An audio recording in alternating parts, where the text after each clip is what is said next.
Halo, salam, apa kabar? Hari ini sukacita, damai sejahtera yang Tuhan berikan bagi kita semua. Saya akan membagikan firman Tuhan, tapi terlebih dahulu saya akan menyanyikan satu penyembahan lagu Tetap Setia. Mari satukan hati. Seperti wanita mengurapimu, menangis di bawah kakimu.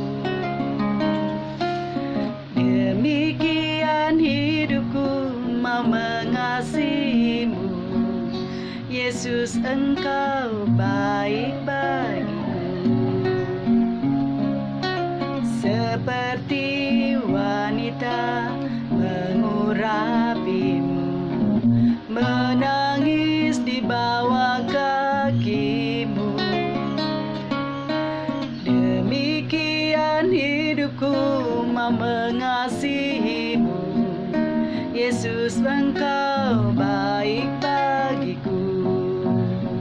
Sampai akhir ku menutup mata, ku tetap setia menanti janjimu.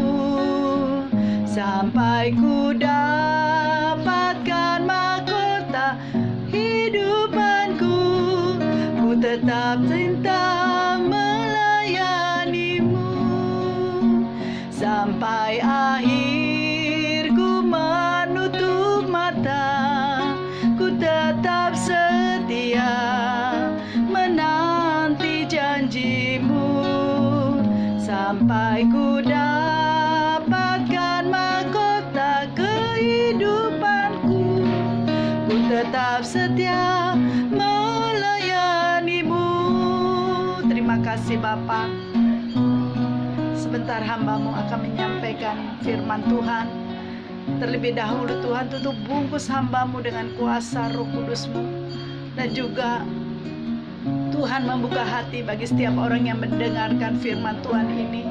Biarlah Engkau lawat hati mereka satu demi satu, dan biarlah Roh Kudus menjamah setiap hati mereka yang mendengarkan firman ini. Tuhan, kami percaya firman Tuhan ini tidak akan terbuang dengan percuma. Firman yang ditaburkan ini benar-benar bisa menjadi pegangan bagi hidup mereka untuk tetap melakukan kehendak-Mu ya Bapa. Terima kasih Bapa, terima kasih Yesus. Di dalam nama Tuhan Yesus Kristus, Allah Bapa kami yang hidup dan Roh Kudus. Amin. Hari ini saya akan membagikan firman Tuhan.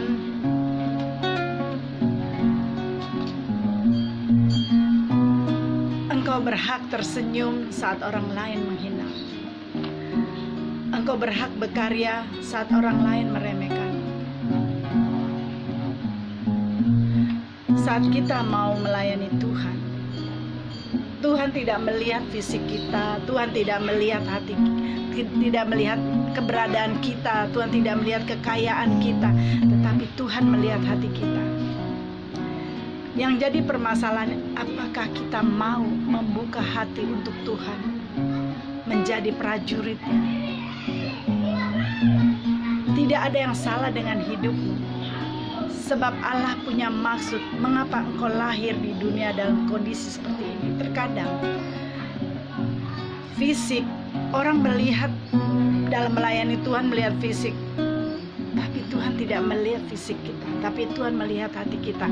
Di Yesaya 49 ayat 6b, yang Tuhan lihat hati kita. Namun percayalah bahwa keberadaan kita untuk melakukan sesuatu hal yang besar yang tidak dilakukan oleh orang lain. Kehadiran kita di dunia, Tuhan punya rencananya masing-masing berbeda.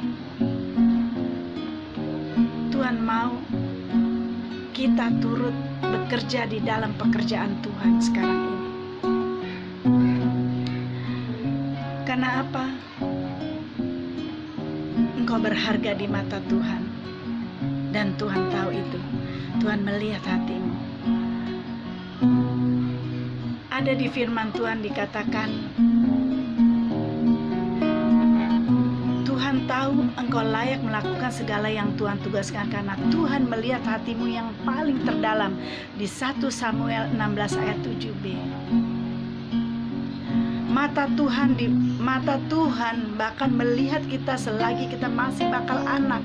Dan dalam kitabnya semua tertulis hari-hari yang dibentuk sebelum ada satu pun yang dibentuk padanya. Jadi pada saat kita di dalam kandungan ibu kita, Tuhan sudah bentuk kita. Tuhan sudah punya rencananya untuk kita. Tetapi permasalahannya, kitalah yang membelokkan rencana Tuhan.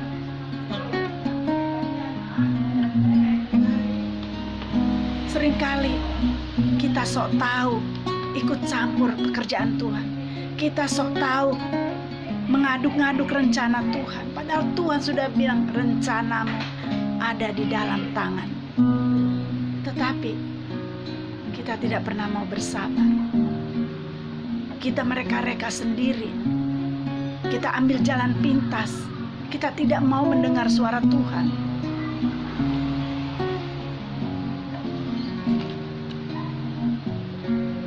Firman Tuhan mengatakan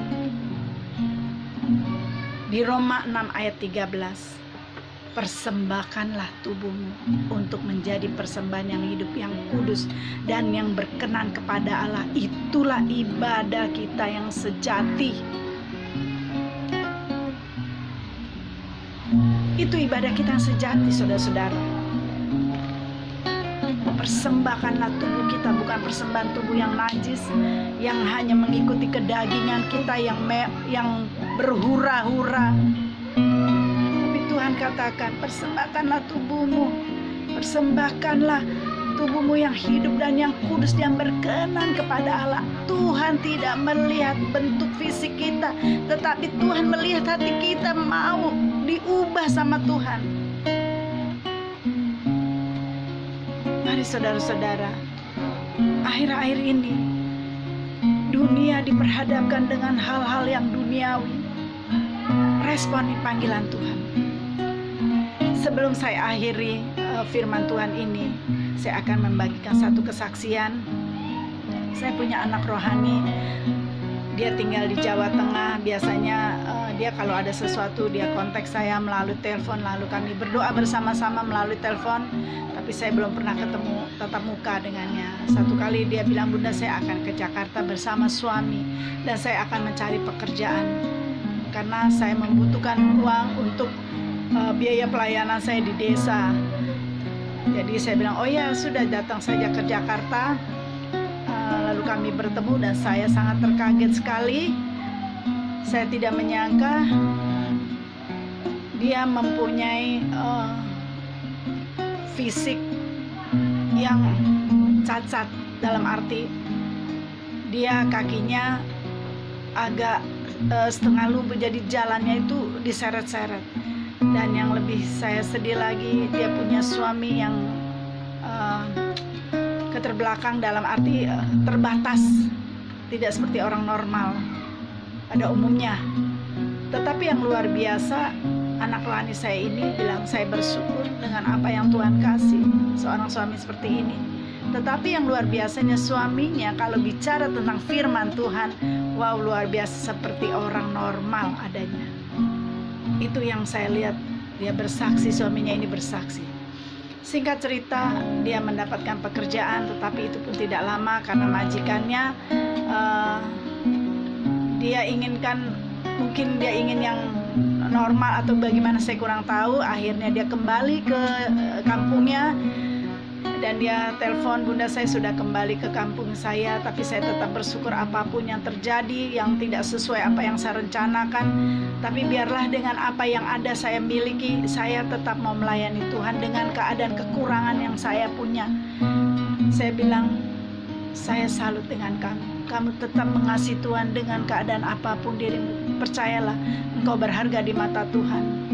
Jadi itu saya ambil pelajaran untuk saya. Betapa saya melihat kasih Tuhan begitu besar pada mereka berdua ini. Kasih dia terhadap Tuhan pun demikian besarnya. Saya banyak belajar dari mereka berdua ini. Kita ini yang sempurna, kita ini yang diberikan kecukupan hidup, tapi di saat Tuhan meminta kita untuk memberikan apa yang bagian Tuhan, kita hitung berhitung dengan Tuhan.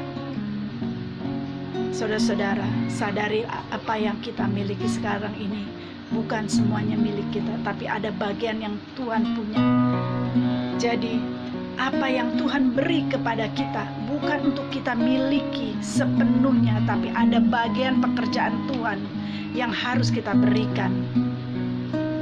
Untuk itu saudara-saudara, marilah merespon kehendak Tuhan. Marilah melakukan kehendak Tuhan. Jangan pernah engkau egois. Apa yang sudah kamu dapat, engkau sempurna. Semua tubuh jiwa rohmu sempurna. Tapi begitu Tuhan minta untuk lakukan pekerjaan Tuhan, kalian masih berpikir-pikir, berhitung. Waktu yang Tuhan beri, kesempatan yang Tuhan beri, pergunakanlah sebaiknya. Demikian kesaksian dan firman Tuhan yang saya bisa sampaikan.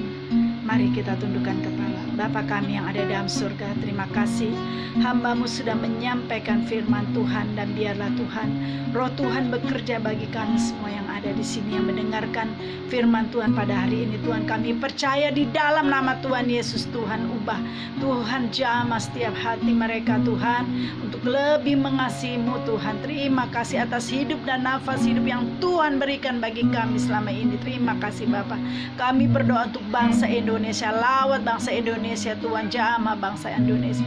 Kami serahkan semuanya ke dalam tangan-Mu Bapa, hanya di dalam nama Tuhan Yesus. Mari angkat tangan kita dan terimalah berkat dari Tuhan. Tuhan memberkati engkau dan melindungi engkau.